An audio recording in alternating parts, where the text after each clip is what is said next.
Ilaw na eh.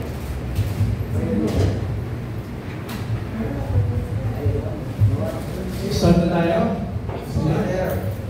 Okay. Nag-train ba kayo? Nag-pray kayo? Nag-pray kayo? Lahat Catholic? May Christian? Buti naman. Sige. So, kaya may prayers para matulungan tayo ng Holy Spirit na maintindihan yung ating pag-uusapan. Tama, no? Okay. So, who wants to volunteer? Ilang question. Sino gusto mag-volunteer mag-pray? Kasi parang, saan ka po? Taga-church po no? Church eh. Sino po yan doon sir? Lead vocalist po yan. Lead vocalist po na. Tayo po tayo lahat. Let us put ourselves in the presence of God. Then we put our presence. Our Father in heaven, hallowed be thy name. Thy kingdom come, thy will be done on earth as it is in heaven.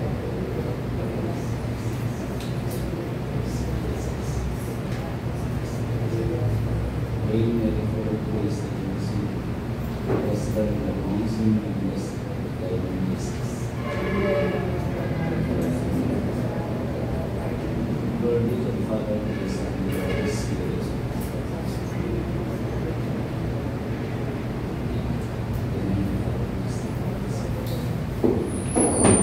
Thank you.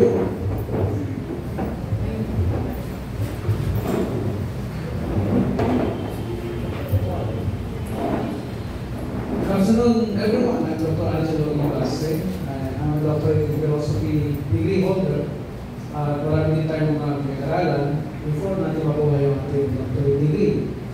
Anong reason bakit masipag ako mag-aral? Because I want to know the answer to every question. Which I know question nyo rin. Di ba? Ano ba yung ordinary questions natin sa araw-araw? Bakit kaya mayroon ng buhay? Number one. Diba? Bakit kaya pasaway yung asawa ko? Isa din yun sa tanong, di ba? Bakit kaya yung anak ko, hindi sumunod sa akin? Bakit kaya yung kapatid ko, kalmahay sa akin? Bakit kaya yung magulang ko, parang hindi ako anak, parang hindi ang tuloy sa akin? Or bakit kaya ginawa akong breadwinner ni daddy, ni tatay? Ako na ang in charge daw sa aking mga kapatid, ginawa akong pagpapaaral ng mga aking mga kapatid, na hindi ko naman obligasyon, di ba? Ano na ako? Ano na yung life ko? Ano na yung love life ko? Di ba? Sabi ni Sarah, okay. So dahil sa marami tayong nakikita problema sa ating buhay, siyempre affected din ako. Bakit? Dahil hindi naman sa hirap eh. Naranasan ko tingala sa squatter. Santa Cruz, Manila. Malapit na sa Tondo yun eh. Santa Cruz, Tondo, magkababahay lang eh. So kung sino-sino yung mga gumagawa ng krimen doon, napakabit nila sa Santa Cruz. Nakikilala na, kausap namin. Ang kaibahan lang, nag-iba ako ng landas. Okay? Kaya hindi kailangan makita tayo nila. Okay? So, alam ko kung paano maging mahirap. Kung paano magsikap na maayos, para makain lang, kasi pag hindi, di ba? Sa kulungan bagsak mo. Di ba? Kung hindi ka gagawa ng marangal, kulungan bagsak natin. Di ba? Kaya ang hirap ng buhay sa kulungan. At sa dami ng hindi kinaya yung hirap ng buhay, gumagawa na lang ng krimen. Kaya sisika na yung ating maselda. Nakatayo na sila matulog doon. Oo. Diba? Gugustuhin mo ba yun? Siyempre hindi. Walang may gusto mong gano'n, di ba? Oo. Pag lahat ng ginawa, lahat ng paraan ginawa mo na, wala ka pa rin nagawang nakita solusyon. Ano yung huli sasabihin mo? Pinaparosahan ka, hindi Lord. Yan na lang maiisip mo, di ba? Parang hindi ako favorite ni Lord. Di ba? Yan na lang maiisip mo eh. Parang, ano bang ginawa ko Lord to deserve this? bumila sa ganung reasoning ang iyong mentality.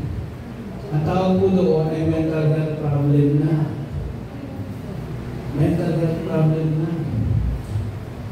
So today, ang sumasalo ng lahat ng problema sa pamilya ay, alam niyo ba kung bakit ang sumasakit? Kayo. Diba? Kayo lahat. Sa kalalakihan, minsan, okay na, kayo yung anong konti, tapos na yung problema niya. No? Alapos na ng bahay, may kinubarkada, feeling niya, tapos na yung problema niya. Diba no, sir? Pero sa kababaihan, nakasama niyo sa bahay o kasama niyo, siya yung sumasakit. Diba? Ano ba kainin bukas? Ano ba kainin mamaya? Sa mga lawa, etc. Tapos, dalagdag pa, may sakit kong anak. Lalong problema yun. At lalong problema sa babae kapag iniwanan siya ng husband. Kaya ito ngayon yung ating pag-uusapan. Dahil pag nawala yung husband sa tahanan, ikaw na ngayon sumasunod ng problema, noon pa, di ba? Pag walang trabaho si husband, ikaw din diskarte. Di ba? So ano ang nararanasan pa after iwanan ng lalaki? Mas marami. Doble na. Okay.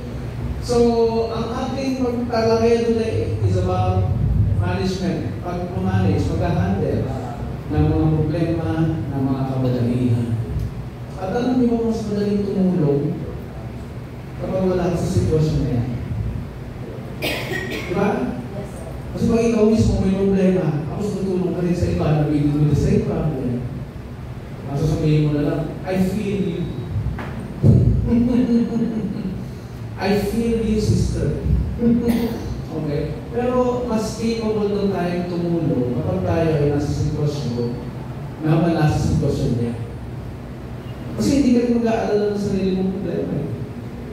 Kaya ang tanong ngayon, how to become the person qualified to help these kinds of women? Yun ang susolve natin today. Okay? Para mas maging capable kayo in helping women in difficult situations. Okay? So, ilan ang housing officer dito? 1, 2, 3, 4, 5. Okay po. Sa council kayo niya.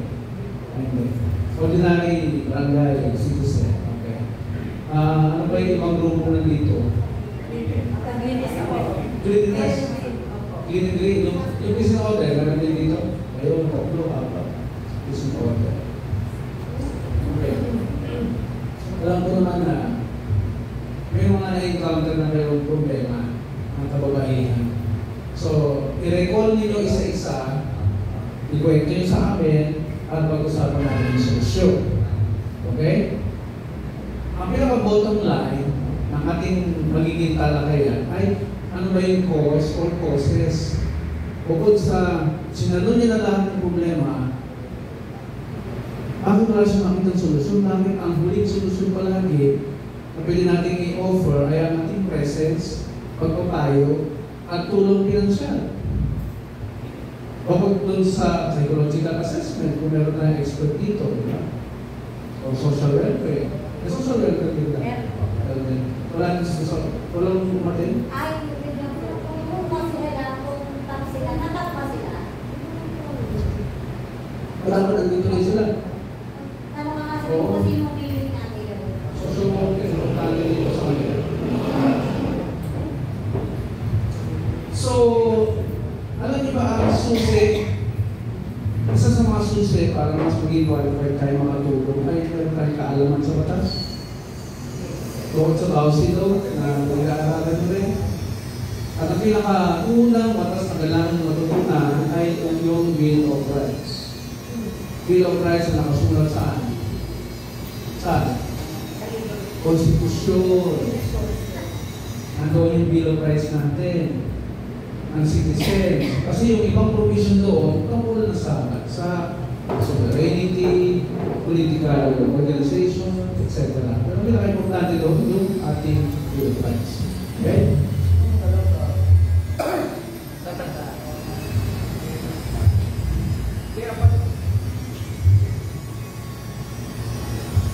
Pag pinag-aralan natin ang bill of rights, malalaman nyo na, mas maintindihan nyo na kung bakit na problema yung kapitbahay natin at tinutulungan natin. Kaya naman pala, meron siyang rights o karapatan na na-violate.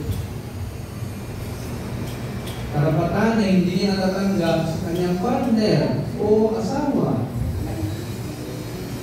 Karapatan na meron din ang lalaki na hindi natatanggap ng lalaki, ng husband. Dahil hindi mo maibibigay ang isang bagay na hindi mo alam. Tama po? Hindi mo alam hindi mo maibigay. Wala dito Pag nandito na, may bibigay mo na. Karapatan pala ng asawa ko na siya ay respeto ko. At hindi ko sasagot-sagutin. Gusto na. Nandun yun. Sa family code. Yung lalaki naman, si husband naman, karapatan pala ng wife ko na mahalin ko siya. Unconditionally. Nilagay ko siyang iniintindi, inaasikaso, inaalagaan, pinaproteksyonan, pinapakain. Di ba, girls? Di ba hinahangad niyo yun sa inyong mga husbands? Yung marunong siya magpakain, magpakabusog sa inyo, hindi kayo pinahihirap, wala yun sa konstitusyon. Pero nasa family code. Kaya nang mababasa mo sa family code, mutual love and respect. Kasi namin mutual love and respect, pareho mong ibibigay yun. Love and respect sa isa't isa. Kaya lang, pag marami ng problema, apektado ka na rin, wala kang makain, ang hirap ng respeto. Diba? Sa mga lalaki, gano'n din. Wala siyang makita trabaho, meron siyang mag-apply. Hirap din siyang magmahal sa kanya. Why? Diba? Oo, ang hirap maging malambing. Kasi alam niya, walang kakainin mamaya. Diba? That's our problem. Okay? So ano kaya kung pag-aralan muna natin yung Bill of Rights? Para alam natin mamaya kung ano yung susolve yung problema ng bawat kababaihan. Pag-usapan natin yung Bill of Rights. Okay? Welcome po. Social worker. Ano po mga therapy sa Admin sa barangay? Okay, welcome po. Sige. Meron na ako i-play ng video tungkol sa Bill of Rights kasi marami ito, 23. Mag-i-display ko isa-isa, buti tayo ng debate.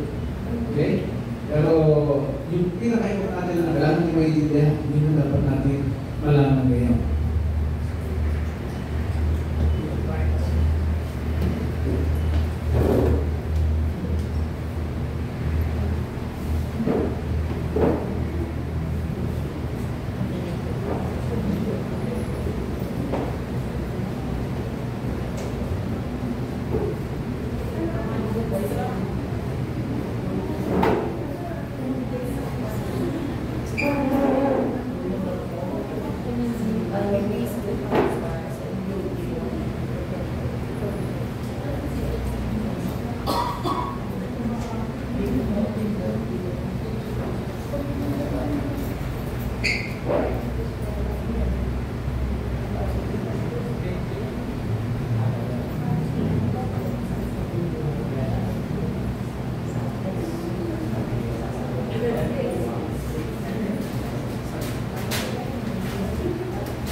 Ay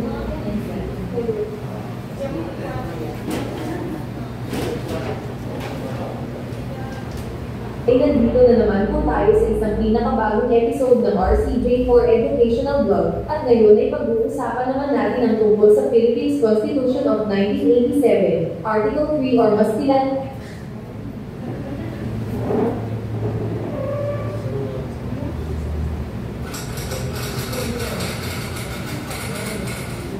Magandang araw sa inyo mga kaibigan. Ngayon ay nandito na naman po tayo sa isang pinakabagong episode ng RCJ4 Educational Blog at ngayon ay pag-uusapan naman natin ang tungkol sa Philippines Constitution of 1987, Article 3 or mas kilala natin sa tawag na Bill of Rights. Pero bago tayo mag-umpisa, ay iniimbitahan na din muna kita na mag-follow, like at share sa ating Facebook page na RCJ4 at mag-subscribe ka na din sa ating YouTube channel na RCJ4 TV nang mag-notify kita sa kung may mga bago akong uploads. So hindi na natin ito patatagalin pa at umpisahan na natin. Okay, let's start! Ano nga ba ang Bill of Rights mga kaibigan? When we say rights mga kaibigan, ito ay tumutukoy sa mga karapatan nating mga Pilipino. So ang Bill of Rights mga kaibigan ay tumutukoy sa mga karapatan nating mga Pilipino dito sa ating bansang Pilipinas. Pero hindi lang sa karapatan natin ginagamit ang Bill of Rights, ginagamit din ito para protektahan ang ating karapatang pangtao laban sa mga abusadong nilalang. Ang Bill of Rights ay binubuo ng 22 na mga sections at dito nakasaad ang mga mahalagang karapatan nating mga tao. Umpisahan natin sa Section 1. No person shall be deprived of life, liberty, or property without due process of law, nor shall any person be denied the equal protection of the laws. Ang section na ito ay nagsasabing hindi pwedeng patayin or deprive ang isang tao, at sa section na ito ipinapahayag ang paglabag sa karapatang mabuhay at maging malaya ng isang tao. Halimbawa, binulag ni Alma si Erna at plano niya sana itong patayin ngunit hindi niya ito tinuloy. Sa senaryo na ito, kahit na hindi niya tuluyang napatay si Erna, ang pagbulag ni Alma dito ay papasok pa din sa pagtatanggal ng buhay ng isang tao. At pangalawa, ang kalayaan mong gawin ng mga bagay na iyong gustong gawin nang walang nakikialam na kahit na sino sa iyo. Pero ang mga kalayaan na ito ay mayroon lamang limitasyong dapat sundin. Halimbawa, naisip mong magnakaw. Siyempre alam naman natin ang ganitong gawain ay hindi pinapayagan ng kahit na anong batas, sapagkat ang pagnanakaw ay isang masamang gawain na may karampatang parusa kung itong susuwayin. At pangatlo naman sa ating Section 1, is the right of property. Ito naman mga kaibigan yung karapatan mong magmay-ari at gumamit ng anumang mga bagay, basta hindi ito lalampas sa limitasyon ng batas.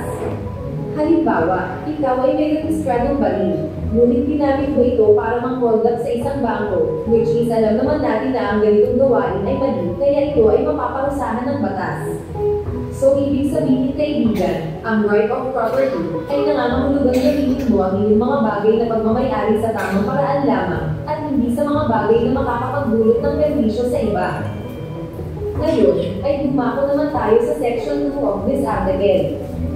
Section 2, the right of the people to be secure in their persons, houses, papers, in defense against unreasonable searches and seizures of whatever nature and for any purpose, shall be inviolable, and no search warrant or warrant of arrest shall issue except upon probable cause to be determined personally by the judge after examination under oath or affirmation of the complainant and the witnesses he may produce, in particularly describing the place to be searched and the persons or things to be seized.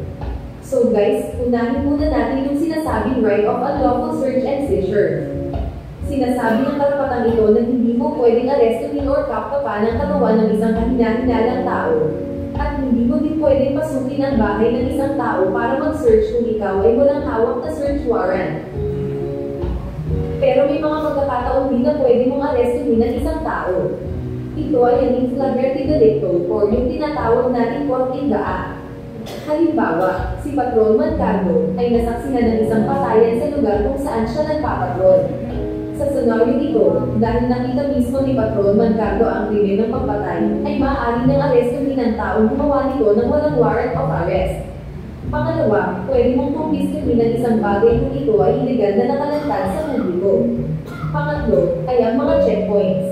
Pero sa mga checkpoints ay masyadong limitado lamang ang pwede mong gawing pagse-search. Usually, ang ginagawa lang sa mga checkpoints ay hanggang plain view or visual search lamang. At bilang isang officer, pwede ka rin mag-search sa isang bahay kapag pumayag ang taong nakatira dito na maaari kayong mag-search sa kanyang pahintulot. Ngayon, ay tumuloy na tayo sa Section 3. The privacy of communication and correspondence shall be inviolable except upon lawful order of the court or when public safety or order requires otherwise as prescribed by law. Sinasabi lamang sa section na ito na hindi pwedeng basahin or pakinggan ng kahit na sino ang iyong mga private message or ibang mga usapan. At kung balak mong gamitin ang ganitong bagay upang kumuha ng ebidensya sa isang tao ay hindi mo ito maaaring magamit bilang ebidensya sapagkat ito ay maglabag sa right of privacy ng isang tao. Sa madaling salita, ang pagkuha ng ebidensya sa maling paraan ay matatawag na proof of poisonous tree. Alam niyo mga kaibigan, pwede lamang gawin ng mga bagay na tulad ng pakikinig sa mga usapan ng iba para makakuha ng ebidensya kung ito ay may utos galing sa itaas. Next is Section 4. No law shall be passed abridging the freedom of speech, of expression, or of the press, or the right of the people peaceably to assemble and petition the government for the redress of grievances. So dito sa section na ito, nakasaad ang malayang paghahayag ng saloobin ng mga tao, kasama na dito ang karapatang kunahin ng mga tao, ang gobyerno kung ang malayang paghahayag ng saloobin ay para lamang sa pampublikong interest. Sinasabi din sa section na ito na hindi mo pwedeng parusahan ng mga taong nagsasalita at nagpapahayag ng mga saloobin na tungkol sa isyu sa ating lipunan.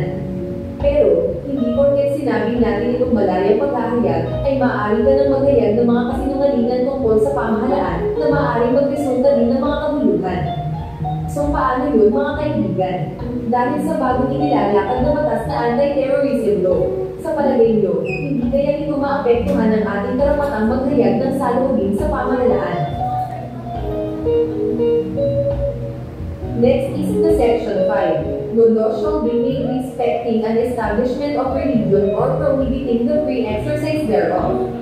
The free exercise and enjoyment of religious profession and worship without discrimination or preference shall forever be allowed. No religious test shall be required for the exercise of civil or political rights. Ito ay ang karapatan nating maniwala sa ating mga religiyon. Ang karapatan ito ay hindi maaaring pakialaman ng kahit na sino, maging ang gobyerno man, sapagkat sa dami ng mga relihiyon dito sa ating bansa ay hindi mo din masasabi ang iniisip ng bawat tao sa bawat relihiyon. Pasok dito ang pagsunod at pagpapakita ng deboto sa iyong pinaaanibang relihiyon. Pero sa aspetong ito, ay magkakaroon ka lamang ng limitadong pagsunod. Halimbawa, ikaw ay sumasamba sa Diyos ng kamatayan. At para may pakita mo ang iyong deboto, ay nag-aalay ka ng buhay ng isang tao sa pinaniniwalaan ng Diyos, which is mali na ang bagay na ito. Sapagkat ito ay lumalabag na sa right to life ng isang tao, na binanggit na natin kanina sa Section 1. Next is Section 6. The liberty of abode and of changing the same within the limits prescribed by law shall not be impaired except upon lawful order of the court. Neither shall the right to travel be impaired except in the interest of national security, public safety, or public health as may be provided by law. Sa section na ito, ay sinasabi lamang ang ating mga karapatan sa paglalakbay ng paninirahan sa isang lugar nang walang sino man ang nangingialam sa atin. Ngunit may mga pagkakataon na sinususpende ang paglipat ng tahanan at unang-una sa ating listahan ay ang pagkakaroon ngayon ng pandemya. Ang sakit na hatid ng coronavirus ay lubhang napakadelikado, kaya halos lahat ng lugar ngayon dito sa Pilipinas ay sumasailalim sa mga bagong patakaran upang makaiwas sa sakit. Ang pagkakaroon din ng mga digmaan at mga rebelyon ay makakapagsuspende rin ng kalayaang maglakbay ng isang individual. Next is Section 7. The right of the people to information on matters of public concern shall be recognized. Access to official records, into documents and papers pertaining to official acts, transactions, or decisions, as well as the government research data used as basis for policy development, shall be afforded the citizen, subject to such limitations as may be provided by law. Sinasabi lamang sa section na ito na dapat kilalanin ang karapatan ng taong bayan at malaman ang tungkol sa mga bagay-bagay na may kinalaman dito. Ang kaalaman sa mga opisyal na record at sa mga dokumento at papeles tungkol sa mga opisyal na gawain, transaksyon, o desisyon, gayon din sa mga datos sa pananaliksik ng pamahalaan na pinagbabatayan ng patakaran sa pagpapaunlad ay dapat ibigay sa mamamayan sa ilalim ng mga batas. Next is Section 8. The right of the people, including those employed in the public and private sectors, to form unions, associations, or societies for purposes not contrary to law shall not be abridged. Sa section naman na ito, ipinapahayag na hindi dapat pigilan ang karapatan ng mga taong bayan kabilang ang mga naglilingkod sa publiko at pribadong sektor na magtatag ng mga asosasyon, mga unyon, o mga kapisanan sa mga layunin hindi tutuligsa o lalaban sa batas. At ang Section 9, private property shall not be taken for public use without just compensation. Sinasabi lang sa section na ito na ang mga pribadong ari-arian ay hindi dapat basta-basta kunin ukol sa gamit pambayad ng walang wastong kabayaran. Next is Section 10. No impairing the obligation of contract shall be passed. Ang ibig sabihin naman sa section na ito, hindi dapat magpatibay ng batas na sisira sa mga kontrata. Mga kaibigan, dito sa Section 10, parang sinasabi lang na hindi mo pwedeng kontrahin ang mga batas para sirain ang isang usapan o isang kontrata. At ang Section 11, free access to the courts and quasi-judicial bodies and adequate legal assistance shall not be denied to any person by reason of poverty. Sa section na ito mga kaibigan, ay sinasabing hindi dapat ipagdaig sa kahit na sino ang malayang pagtulog sa mga hukuman. Next is Section 12. Any person under investigation for the commission of an offense shall have the right to be informed of his right to remain silent and to have competent and independent counsel preferably of his own choice. If the person cannot afford the services of counsel, he must be provided with one. These rights cannot be waived except in writing and in the presence of counsel. Ito naman yung karapatan ng isang tao manatili. Sa section na ito, ang sino mang tao na sumasailalim sa isang pag-iimbestiga dahil sa isang paglabag ay dapat magkaroon ng karapatang masabihan ng kanyang mga karapatan, kasama na dito ang karapatang mananimik at magkaroon ng abogadong may sapat na kakayahang ipagtanggol ang isang nasasaktan. Kung hindi niya makakayanan ang pagkuha sa isang abogado na magtatanggol sa kanya, ay kinakailangan pagkalooban siya ng isa. No torture, force, violence, threat, intimidation, or any other means which deviate the privilege shall be used against him. Secret detention places, solitary, incomunicado, or other similar forms of detention are prohibited. Sinasabi din sa section na ito na hindi siya dapat gamitan ng labis na pagpapahirap at puwersa, dahas, pananakot, pagbabanta, or anumang paraan na may pansala sa kanyang malayang pagpapasya. Ipinagbabawal din na lihim na pagtulong sa isang tao upang paaminin ito. Any confession or admission obtained in violation of this or Section 17 hereof shall be inadmissible in evidence against him. Nakasaad din sa Section 12 mga kaibigan na hindi dapat angguting ebidensya laban sa kanya ang anumang pagtatapat o pag-amin na nakuha ng labag sa section na ito at sa Section 17. Sa Section 12 din mga kaibigan ay nakapaloob na. The law shall provide for penal and civil sanctions for violations of this section as well as compensation to and rehabilitation of victims of torture or similar practices and their families. Sinasabi din sa Section 12 na dapat magtadhana ang batas ng mga kaparusahang penal at sibil sa mga paglabag sa seksyon ito at gayon din ng bayad, pinsala at rehabilitasyon sa mga biktima ng labis na mga pagpapahirap o katulad ng mga nakagawian at sa kanilang mga pamilya.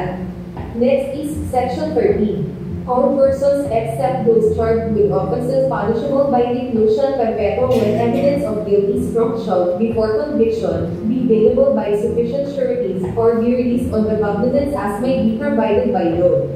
The right to bail shall not be impaired even when the privilege of the writ of habeas corpus is suspended.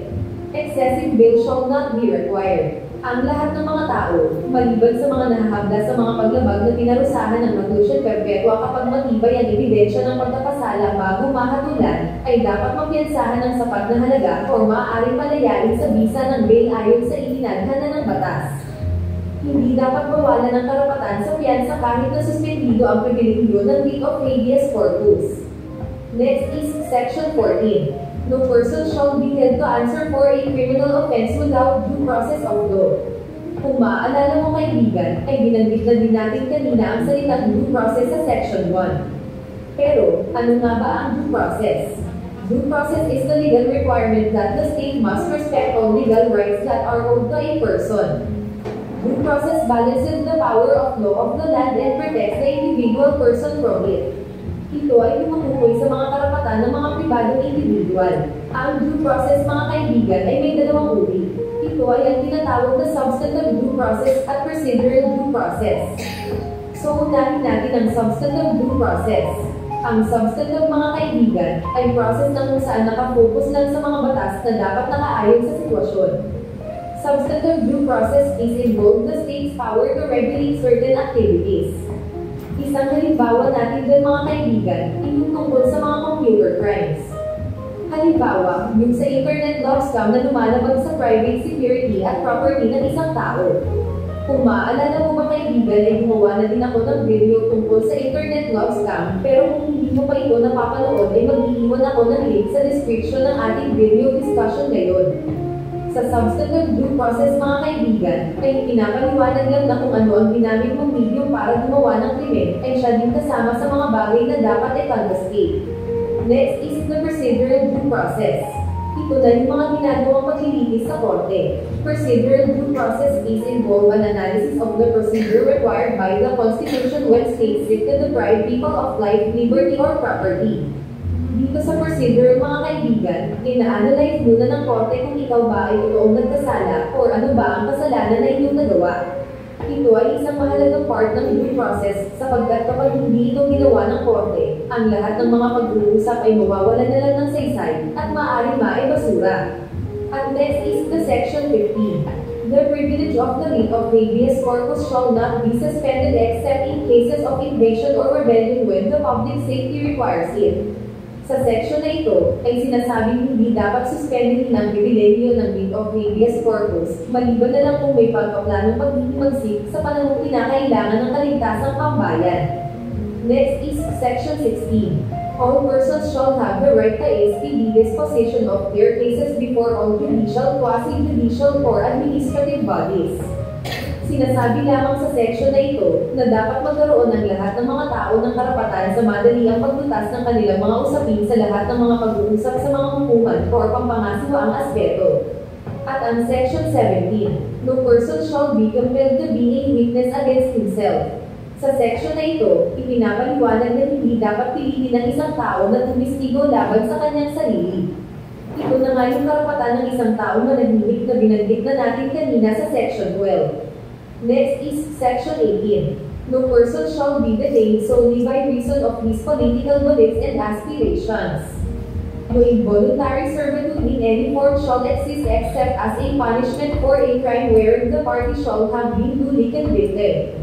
Sa section na ito, sinasabi ang mga karapatan natin na hindi dapat ikulong ang sinumang tao dahil lamang sa kanyang mga paniniwala at hangaring pampolitika. Sinasabi din na, hindi dapat pairali ng anumang anyo ng sapilitang paglilingkod, maliban kung ito ay isang uri ng parusa na katumbas ng isang pagkakasala. Next is Section 19. Excessive fines shall not be imposed or cruel, degrading, or inhuman punishment inflicted. Neither shall the death penalty be imposed, unless for compelling reasons involving heinous crimes, the Congress hereafter provides for it. Any death penalty already imposed shall be reduced to reclusion perpetua. The employment of physical, psychological, or degrading punishment against any prisoner or detainee or the use of substandard or inadequate penal facilities under subhuman conditions shall be dealt with by law. Sa section na ito, ipinapaliwanag na hindi dapat ipatawag malabis na multa or kahit dapat ang malupit at hindi makataong parusa or ang parusang kamatayan, maliban kung magpataw ang Kongreso ng parusang kamatayan sa mga kadahilanang hatid ng mga karuman-duman ng mga krimen. Pero dahil nga na-abolish na ang death penalty dito sa ating bansa, dapat lang na ibaba sa reclusion perpetua ang naipataw ng parusang kamatayan sa isang individual na nahatulan nito. Dapat din lapatan ng kaukulang batas ang pagpapahirap na pisikal, psikolohikal, o pagpaparusa sa sino mang bilanggo o nakadating or ang paggamit ng mga kapangyarihan ng hindi na makatao. Next is Section 20. No person shall be imprisoned for debt or non-payment of a tax.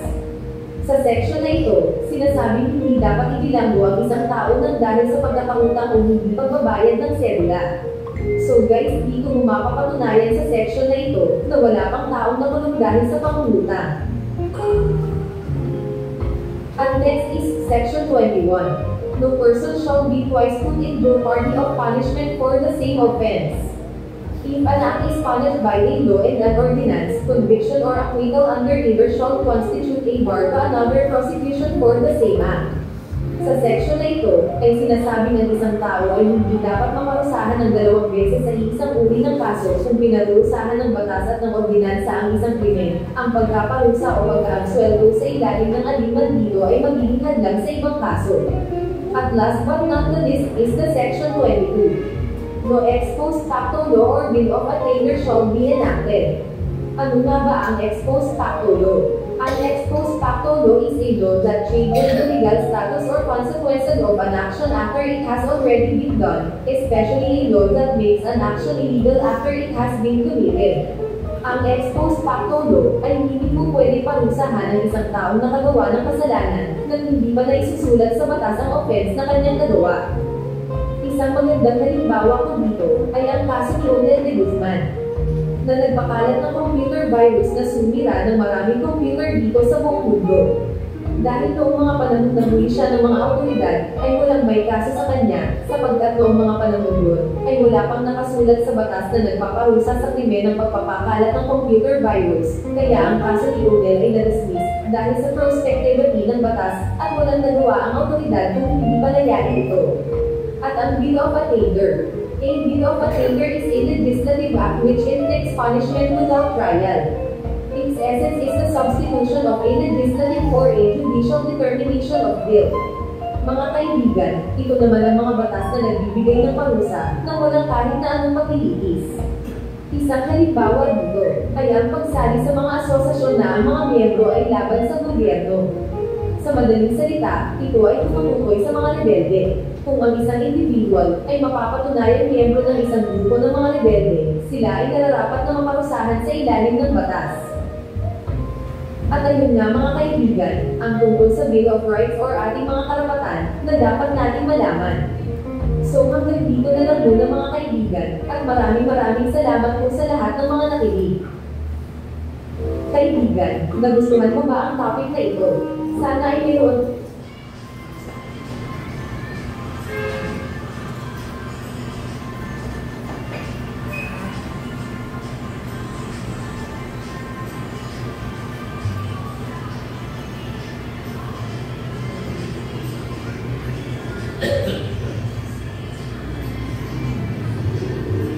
Okay? Welcome sa mga bagong dating. Umpisahan niyo yung video, mga bagong dating. Umpisahan niyo. Okay. Ang Bill of Rights natin na nasa loob ng konstitusyon ay napakahalagang maintindihan natin lahat. Kasi malalaman mo doon kung ikaw ay nakapagsamantalahan ng iba or ikaw mismo pa ka nagsasamantalahan na sa ibang tao. Ang Bill of Rights nila ay sulat noong panahon na nakaupo si Cory. Sino ang naunang presidente before Cory? Si Marcos Sr. Diba? So martial law. Lahat ng bawal na dapat hindi ginagawa ay inilagay doon sa Bill of Rights. Eh dahil martial law, siyempre may diba? Maraming sinasabi nilang pasaway. Okay? So, para hindi na makulit yun, inilagay nila sa konstitusyon na tinawag natin Bill of Rights. Okay? At ang ginagawa noon ay sinabi doon sa Bill of Rights na bawal. Pati yung pagpasok sa bahay mo, pagkuha ng mga ebidensya sa bahay mo, yung ginagamit against you, yung sinabi mo. So, yun. So, makikita niyo yung first 1 or 2 or 3 hanggang 4 na Bill of Rights ay kumakover sa buong binanggit. So, meron top 4 doon, yung right to life, liberty, and property. So, himay-himay na lang yung kaya dumami. Okay? Now, narinig niyo yung salitang ignorance of the law excuses no one? Ano yung sabihin nun? Who can explain that? Can you explain that? Ignorance of the law excuses no one. Ibig sabihin po sir, hindi ka pwedeng hindi maparusahan pag nakagawa ka ng mali dahil lang sasabihin mo hindi mo alam yung batas na yung pala ay dapat ganun.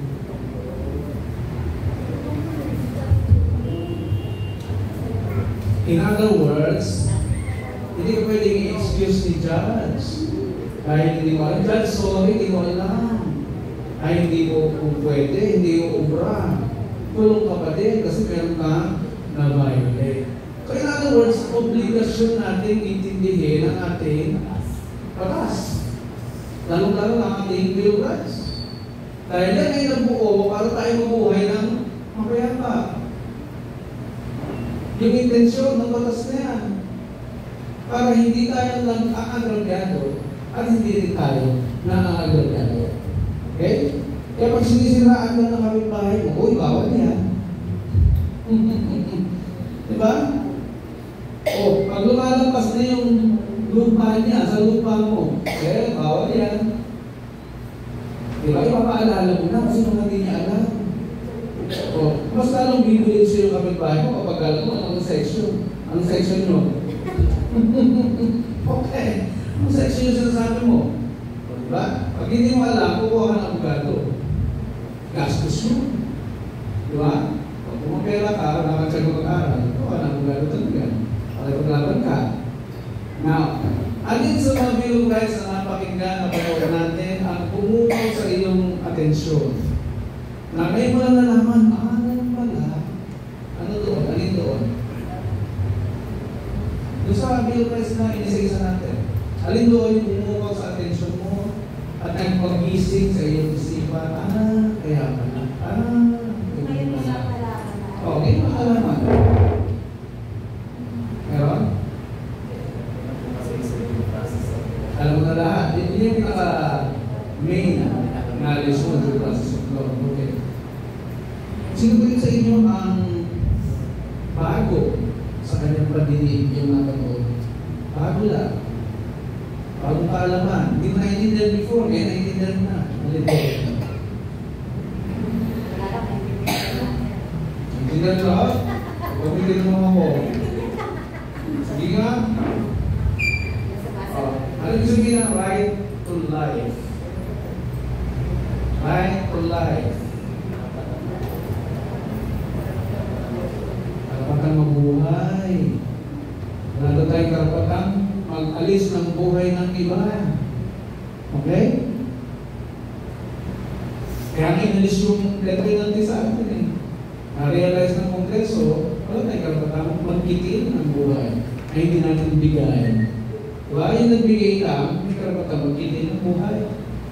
Right to property. Ano sabihin lang? Karapatan sa lupa, ari-arian, ano pa? Kotse, kasama yun. Laptop, property yan. Hindi basta pwede kunin sa'yo basta-basta ang walang due process. Bago kinuha laptop ko, akin yan eh. Sige nga, punahin mo. Okay. Alam niyo ba kung saan nagsimula yung due process? Alam niyo ba saan? Hindi yan basta inimbento ng tao. Alam niyo kung saan nagsimula? Ha? Sirit na? Sirit? Sa Bible. Paano nagsimula sa Bible? Nung nakita ng Diyos na hindi mo ni Eva at Adan, yung pinagbabawal na prutas, ipinatawag sila. Unang hinanap sino? Yung lalaki. Anong nangyari? Bakit ka nagtatago? Eh kasi po, inuwakan mo ba yung pinagbabawal kong prutas? O hinimuin? Opo. Pali, pinagpaliwanag siya. Bakit? Anong paliwanag binigay niya? Kasi po, itong babaeng binigay niyo sa akin. Nagturo. Diba? Ganun tayo, diba? Hindi natin magturo. Hindi madali kumamin kasi, ano? Sentensyado ka kagad, pag kumamin ka eh. Diba? O, at yung kinausap mo na niya yung babae.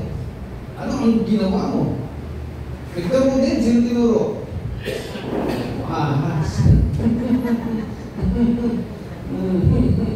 Oh, yung pagtatanong na yon ay due process, bibigyan ka ng karapatan at paliwanag.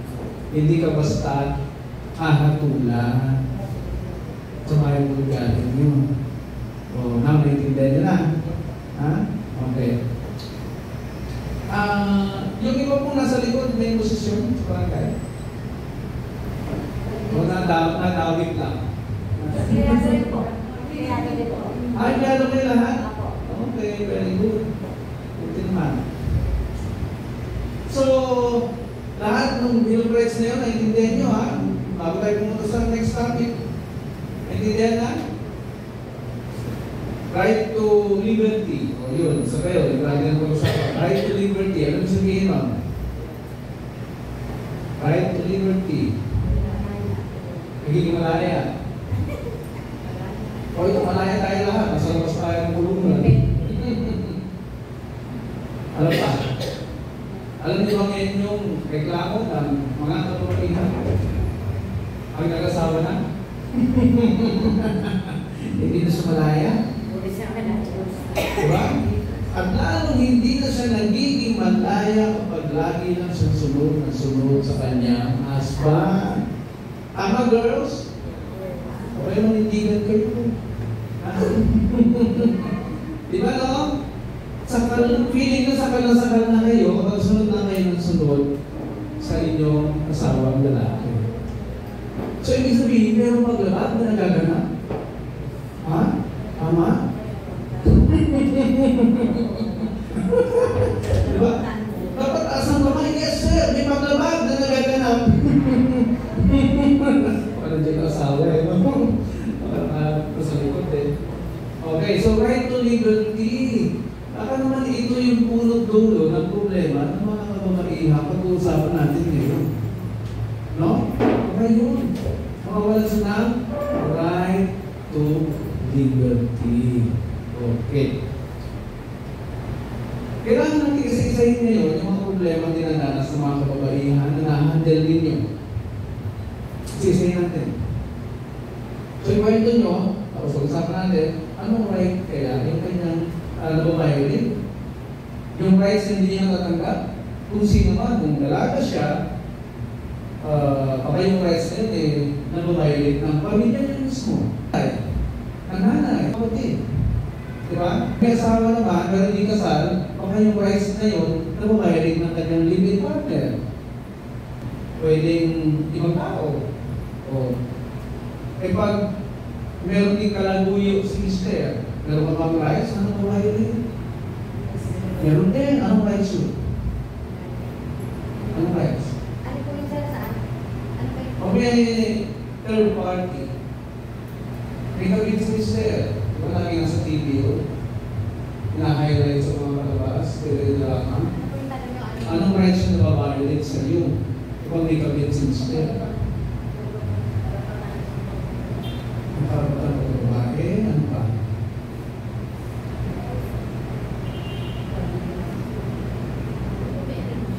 Age? Oh, may point. Kaso hindi pa kasal. Pupunta tayo mo sa kasal. Hindi pa kasal. Anong rights na na-violate sa iyo? Siguro po yung karapatan niya na mahalin na siya lang, pero kasi meron din na mahal na iba. Right, para maging malaya, di ba kasabi mo? Yung hindi ka na-stress, Yes. kalayaan sa pagka-stress. Di ba? Dahil nabibigyan ng stress, di ba? Kahit hindi pa kasal. Tama? Kalayaan na maging stress-free sa kanyang sarili. Kung naintindihan nyo na. Galing, di ba? Okay. So, isang case, i-share nyo dito, kwento nyo. Kahit po nyo sabihin pangalan, tsaka address, huwag na. Yun, tama. Tama. Oo. Talaga namin sabi. Bigyan nyo ng ibang pangalan, like Maria. Kasi kailan yun yung pangalan, ha? So, isa natin kay ma'am. Sigurado namin kung kwento ito. Hindi naman po. Sino pag kukwentahin ko, sir? Oo, sa isa, ha? Natayo pa. Sige, ma'am, dito sa harapan. Siguro, Dok, ano ko lang po, kasi sa amin, sa WEDC, may difference po eh. Pag WEDC sa amin, hindi po, wala pong intimate relation. Pag may intimate relation, pausi na po. So, sa WEDC po ba kami magpo-focus since WEDC naman yung topic?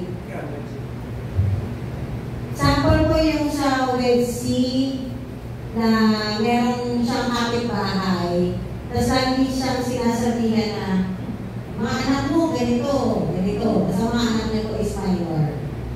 So, kung ano po yung sinasabi, tapos narinig ko mga anak niya, pati siya narinig din niya. Nagkakaroon ngayon ng ano sa bata na ganun pala kami. Tapos napapahiya sa mga kapitbahay. So yun po, pasok po yun sa WEDC, sa isa sa mga hinawakan ko.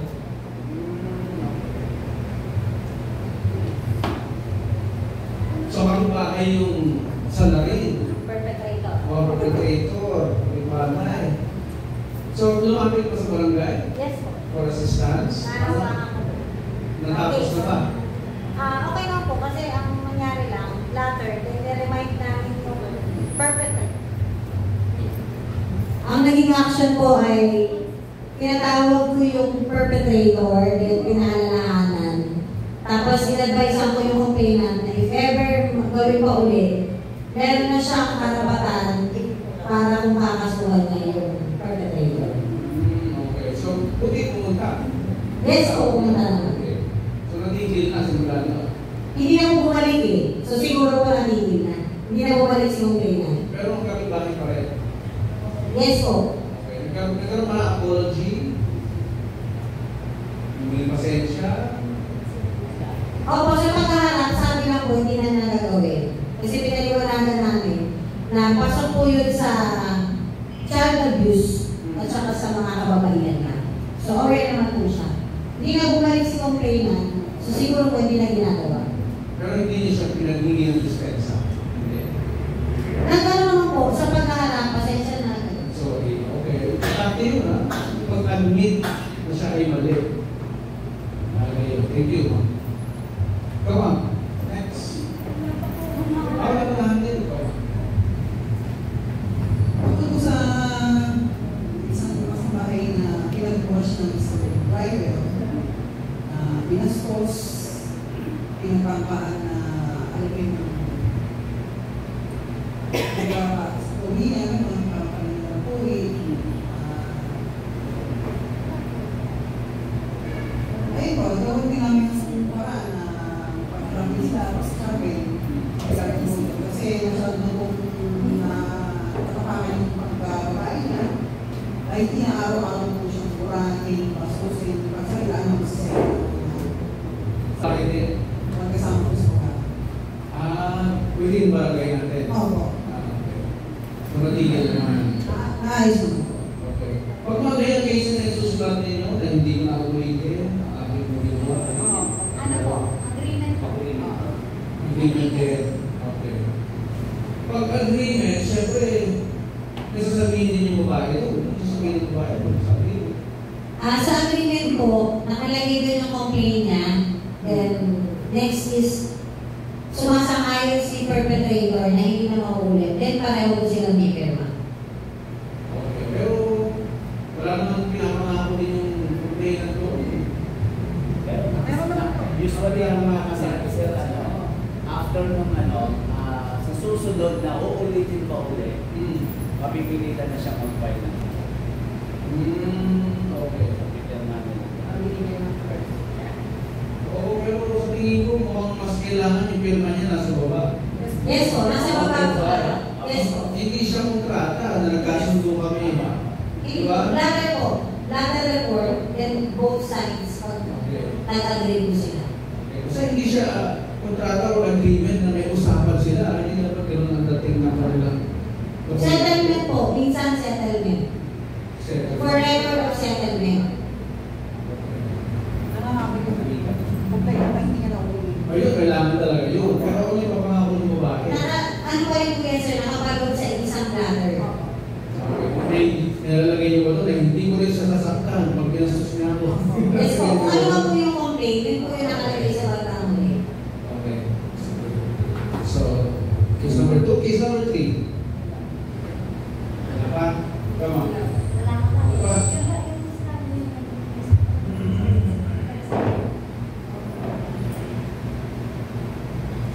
So sa website po ba, makakonsider natin discrimination sa website? Discrimination, syempre may right siya na dapat niya na-enjoy pero binabiolate ng isa. Diba? Kaya iba ko sa akin din ang magkasal na or mag-asawa. Ang mag-asawa yung nag-roll. Iba ko sa akin.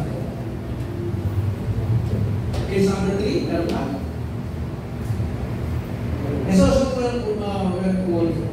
May social worker dito. Ilan po kayo?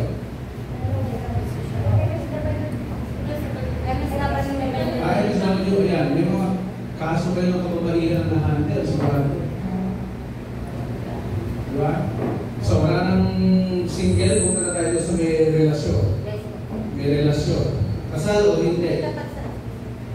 Ma'am, isang case number na-share ko lang sa amin. Isang case.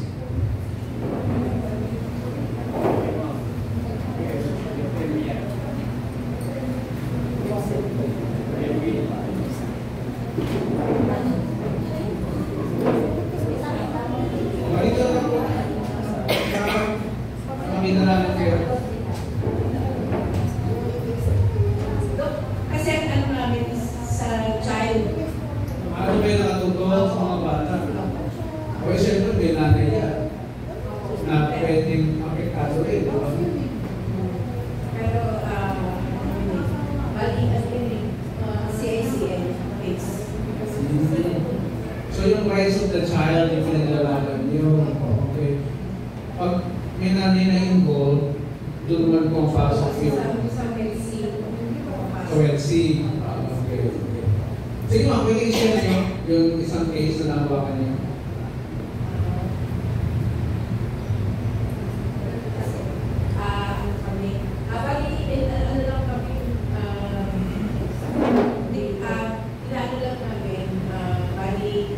Magkakaroon lang sila ng community sa barangay assessment na.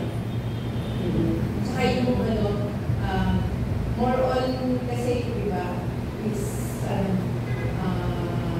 privacy. Privacy. Nila. Kasi yung mga nasa YouTube, yung process. Ibig sabihin, wala na sa pamilya nila. Opo. Nasa labas na Sa sila. labas. Okay. Pero yung parents, nakakausap niyo ba? Opo, kasi ano naman, FKP coordinate naman. Okay. Thank you, ma'am. Thank you. Kung samahan niyo po, meron pa i-share? Ganun din naman parehas lang naman. Same lang. Salamat po. May other case na pwede i-share? Wala na? Okay. Sige, we move on to the next lesson natin. Any questions so far about sa Bill of Rights natin? Okay. Yung CEDAW,